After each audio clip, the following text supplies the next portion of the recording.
Welcome to My Life. We're back with our second edition with Randy Davisson from Oxford. Pleased to have Randy with us.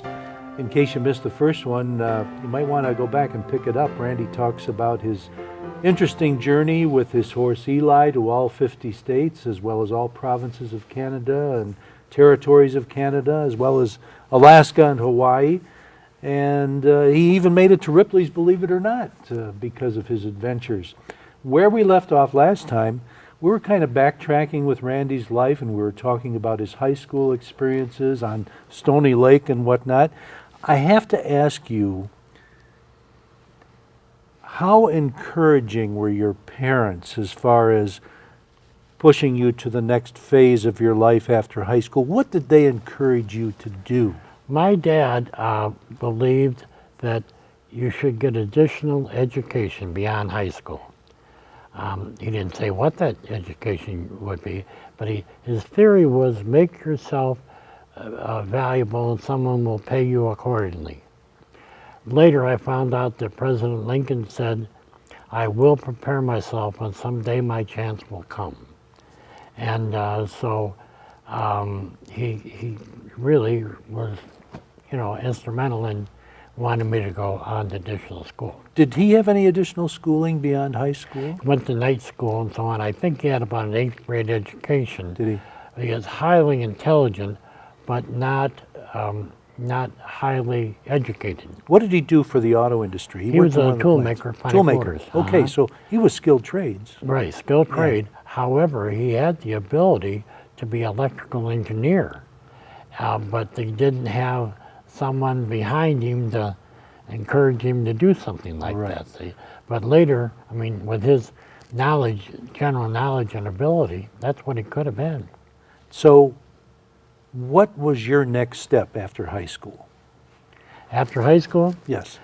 I went to work for a little factory behind Burger King. And I worked there 4.5 days.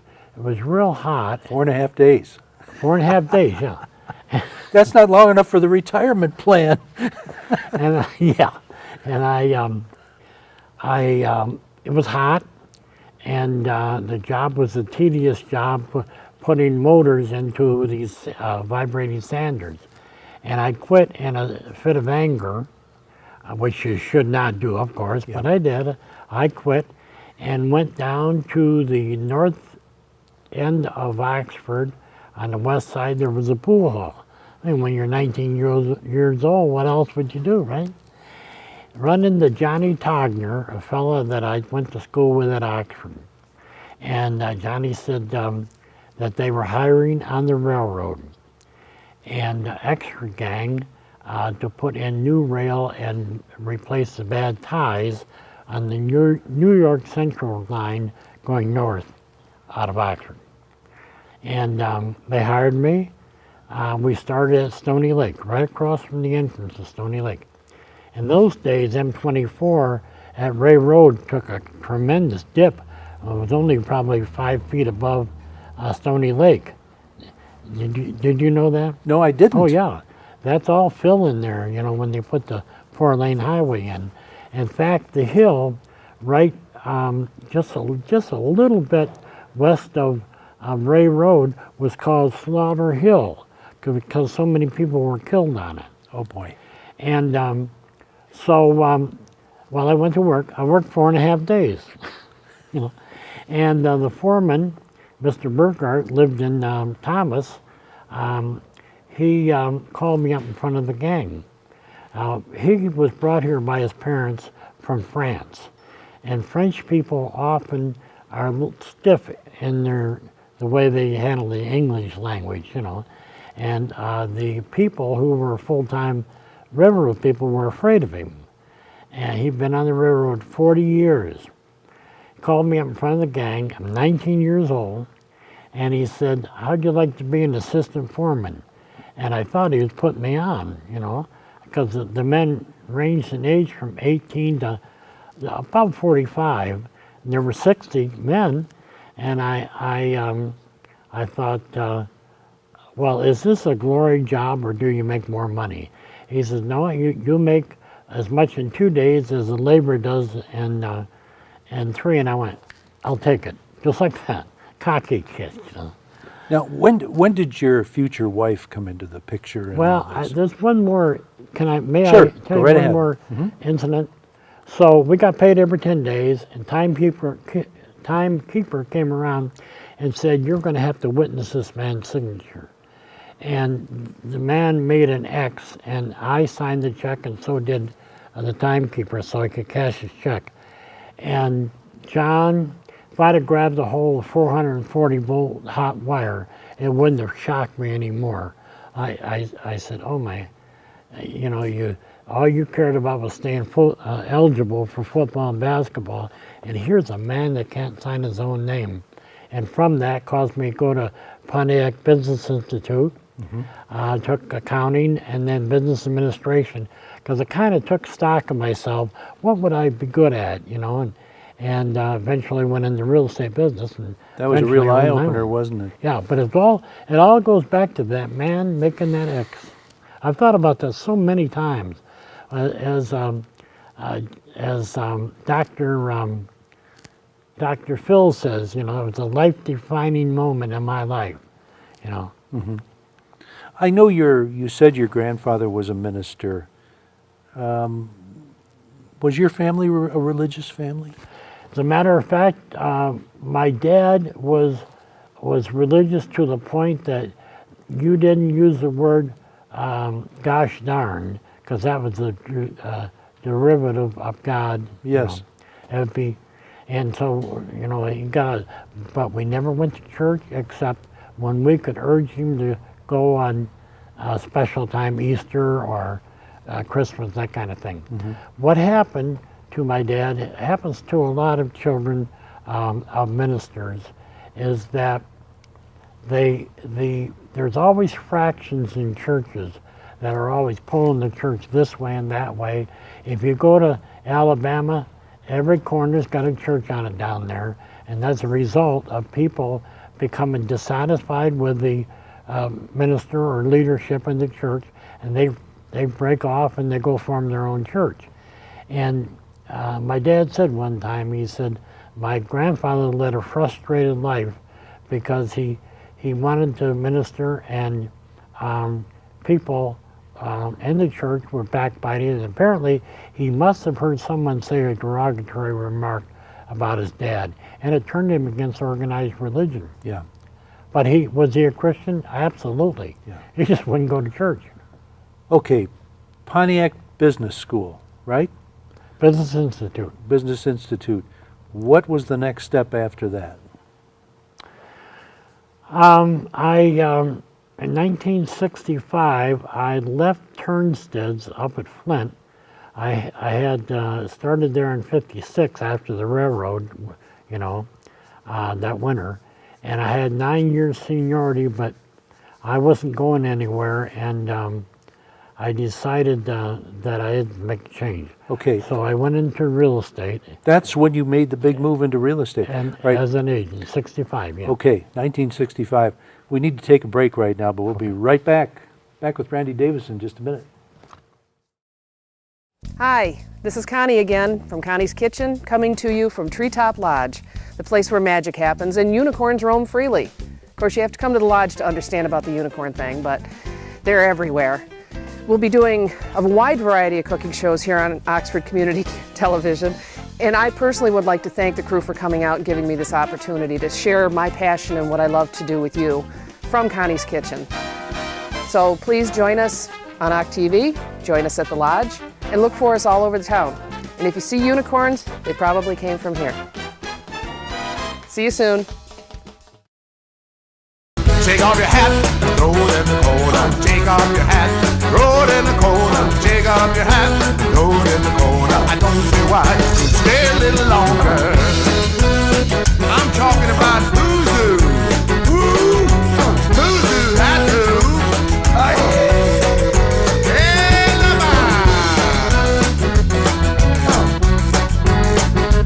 oh, yeah. Come on down. Stay a little longer. Back with Randy Davisson. And Randy, I keep going back to this because I don't want to forget it. When did you meet your wife? When I changed schools from Oxford to Ortonville, that's when I met my wife in our junior year. We started dating in January of be 55, I guess it would be. Okay. Yeah. And as soon as we got out of school, we got married. Okay, so while you were working for the railroad, while you were going to the Pontiac Business Institute, you were married at the time, right? Yes, as a matter of fact, Mary Ellen worked in a restaurant in Ortonville, and I worked across the street in a gas station so that we could generate enough money to I could go to school. Good for you. All right, when we left off last time, you were just getting into real estate. What prompted you to consider real estate? I took stock of myself. My dad's urging to get additional education and so on. And I've always been a kid that was trading things with other kids. In fact, I traded a .22 rifle, single-shot rifle, for a goat and cart. And I was proud, I'm getting that cart, that goat would pull me around, So I went, and when I got home, my mom was a farm girl and she knew about goats, billy goat. This was a billy goat. They'll wet on their goatee. Why, if it's a defense mechanism or why they do it, I don't know. But in the heat of summer, it is really something. And she said, you get that goat out of here. And I said, well, Mom, I traded for it. She said, you'll go trade back. I said, well, I can't be an Indian giver, She said, I don't care what nationality you are. You're going back and trade back. So I did. I traded back. And kind of thinking about what can I be good at? You see, a lot of times salespeople are put down. But it's the salespeople of the country that create the work for people. When I used to sell a new home, they estimated that I put 555 people to work. Mm-hmm.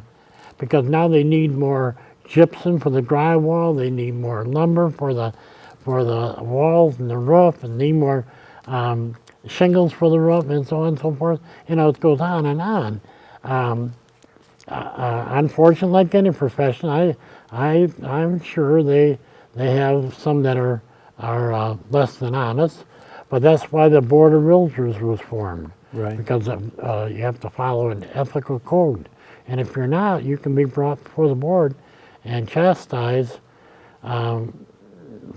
generally for money. And obviously, your people skills were something that the French fellow on the railroad recognized when he promoted you. Maybe, and all he said, I've been watching you work, boy. You work hard, and that was the only thing he said. But it happened. Yeah. So what type of real estate interested you most? Houses? Residential. Commercial? Okay. Residential and farms and land, because I understood that, And did you have kids yet when you were starting to do this? Did you have children yet? Yeah, in fact, I think I had all of them. When I come home and told my wife that I quit my job, actually what I did is I asked for a leave of absence. They would grant one for up to 6 months if they chose to. And they give me a leave of absence so that I could go back. I didn't burn the bridges, And, but I was doing so well in real estate, I didn't go back. I'm sorry, John, I kind of lost track. Tell me, answer that question again. What type of real estate did you end up getting into? Was it commercial, residential? And I made a living, a pretty fair living, as an agent. And you had kids at this time, correct? Yes, I had all 5. Oh, I was going to say, when I came home and told my wife that I'd left my job at Turnstead, she cried for 3 days. She said, well, how much money will you make? And I said, well, you make commission. She said, well, how much a week will you bring home? And I said, that isn't how it works, And she was so afraid that we wouldn't be able to pay our bills. Was she working at this time? No. Okay. No, we had the 5 girls, and she didn't work outside the home. But as I said, I did very well right from the start in real estate. And this was right around 1965, right? Yes. and the Vietnam War was going full Yes. blast. How was the housing market back then? Was it a tough nut to crack, or was it? That was fairly good at that time in Was it? '65. You see, we had a real bad recession. It started in '56 and was still going up into about 1962. But then it has gotten better, yes. Okay, very good. So later on, you got involved in some other things too. Well, let's talk about the Optimist Club for one thing. Was it right around this time that you got involved in that? Yeah, I was invited to be an optimist and join the club. In those days, it was the Oxford Oregon Optimists. Today, the Oregon people have an optimist and the Oxford have an optimist.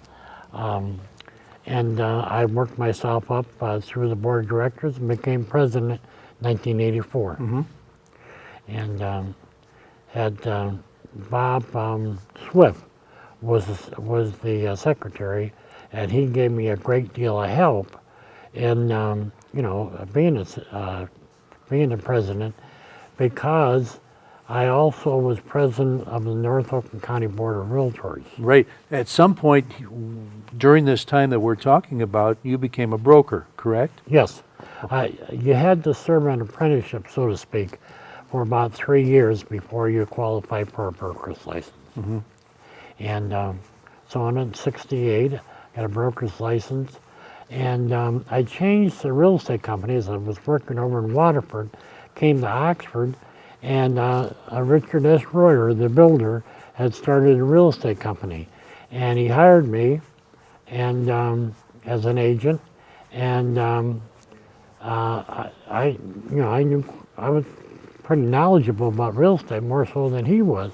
So he 4.5 days later, he made me the sales manager of the real estate company, and I was with him until '72.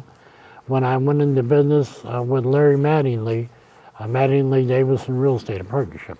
Now, at this point, 1965 or so, were you back on the family farm or not? We built our home on Coach Road on the north end of the farm and moved in January of 1961. Okay, And so yes, I was on the farm. you were. Okay, so where did you have your real estate office then, once you became a broker and joined with? As a matter of fact, I had an office in community insurance office. I had the basement, the whole basement down there. And did very well. And was it right around this time you started getting interested in motorcycles? As a matter of fact, that's right. It was right about that time. Ah, Yeah. okay. It's time for another break, but that's where we're going to pick up. We're going to talk about motorcycles when we come back. We'll be back with Randy Davisson in just a moment. Hi everyone, don't forget you can purchase DVDs of your favorite shows from OCTV, whether it's Minutes by Minute, Our Community Access, or Connie's Kitchen. Just call the station. Our number is 248-628-9658. And enjoy watching all of our shows on OCTV.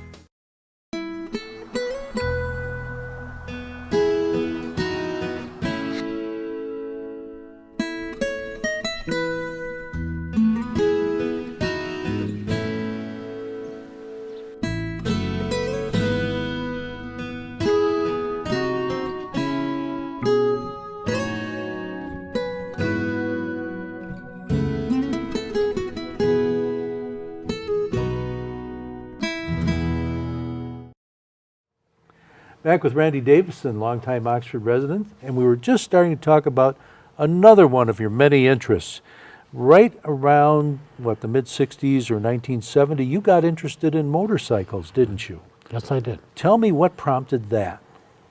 A friend who had a motorcycle, and as as a result, I got a motorcycle so we could ride together, and I bought a '71 Honda. It was about a year or so old, and we started taking trips down into Virginia, across Virginia, up on the Blue Ridge Parkway, which starts about 50 miles out of Washington, D.C. The first 100 miles is the George Washington National Parkway. Now, unlike a lot of parkways, it doesn't go through the mountains. It goes over top of the mountains, the Blue Ridge. And it's about 450 miles long. It ends down in Cherokee, North Carolina, the Cherokee Reservation. Now, was your wife interested in this too? Not really, not really. But one thing about traveling on a motorcycle is you see things and you become part of what you're traveling through. I've seen things off a bike, a motorcycle, that you never would see out of a car. It's just a different way to travel. Sure. However, it is a very dangerous way to travel. And we had some wonderful rides. That ride, I said, we went across West Virginia. Excuse me. Go right ahead. 4 times.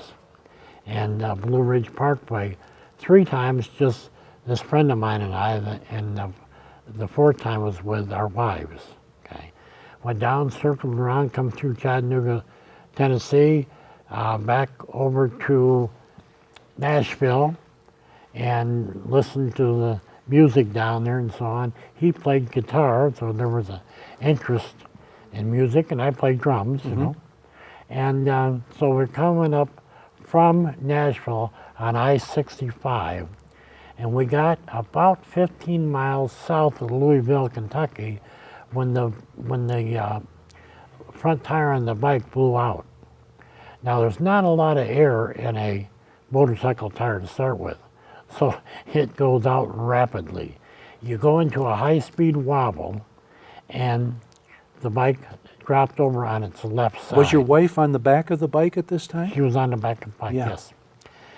And we both hit the highway doing 65 miles an hour. If we had been wearing helmets, John, it would have killed us. No question about it. Needless to say, you've got some very strong feelings about helmets. I have very strong feelings about the helmet because of that, and also my riding Eli, my horse.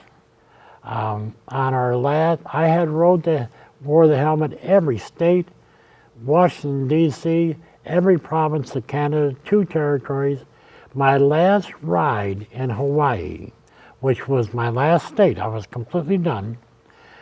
We could see the barn probably 500 or 600 feet away. We were riding into the barn when Eli slipped on some round rocks with a heavy matted grass over top of them, and they were wet. We were up on the windward side of the island, and of Oahu. It's called Waimea Bay. When you see these surfing tournaments, those big breakers come in January, February, March, that's Waimea Bay. Beautiful, indescribably beautiful. One cove away, they were filming the TV show Lost. Really? Yeah, we saw some of the equipment that they used. So anyway, Eli slipped on these stones, and I went off and hit on the left side of the horse. When a horse falls, it has a whipping effect, and boy, it threw me into those stones, and I kind of felt around, make sure I was okay, hadn't broke anything before I got up, so that I didn't worsen anything that might have been hurt. And I asked John, the fellow I was riding with, I said, "How's Eli?" He said, "He's up eating grass, he's fine, you know." And I checked myself out. I had a t-shirt on, warm weather, of course. And I didn't have a scratch, a blemish, nothing. But the side of my helmet, left side of the helmet, it cracked all the way up the side. Getting back to the motorcycle accident, were you badly injured after that? Only my left arm, when I went down, you know, had a hold of the grip. I got a 3rd-degree burn. And so I've had one, and I never lost the use of my arm. It's strange that it didn't, you know, cause my elbow to be a problem, but no. And how was your wife after that? Fine. She was hurt in more places than I, but not as badly anywhere. Okay. You know, it tore off her tennis shoe. She had slacks on, and it just shredded the slacks. Top of her foot was injured, her knee.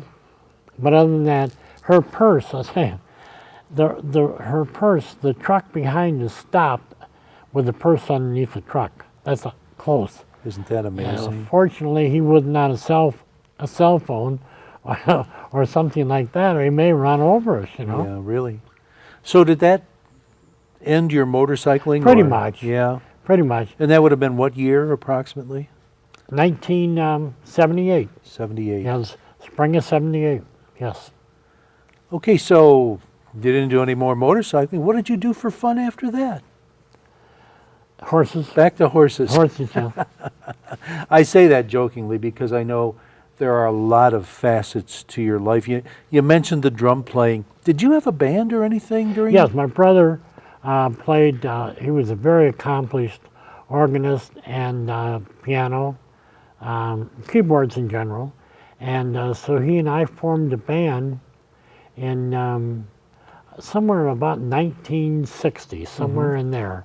And we played a few jobs, and the White Horse Inn was going to have a Halloween party.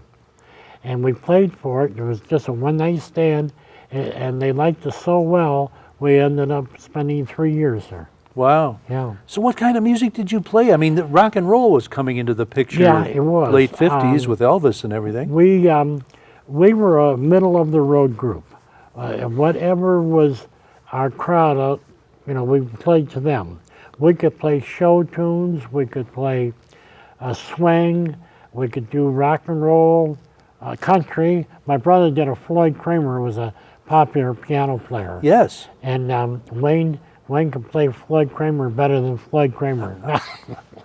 He was very good. So how long did the band go on? How long did you keep doing that? We played up until about 1985, I guess it was, somewhere in that So range. you had a pretty good run then, didn't Wayne you? moved to the West Coast, and I worked with another fellow for a while. Then an opportunity come up for some Little Caesar franchises, and so I got into that down in Alabama. Right. Is that what took you to another part of the country as far as living? Yes, yeah, we lived on the mountain down there, and near Decatur, Alabama, and we owned some Little Caesars. Let's backtrack a little bit. How did all that get started? Actually, we're going to take a break right now. We're going to do something we haven't done before. We're going to go on to another episode because we've got a lot more to talk about. We're sitting here with Randy Davisson on My Life, and we're going to go into a third session with Randy during our next episode. So thank you for joining us, and please come back.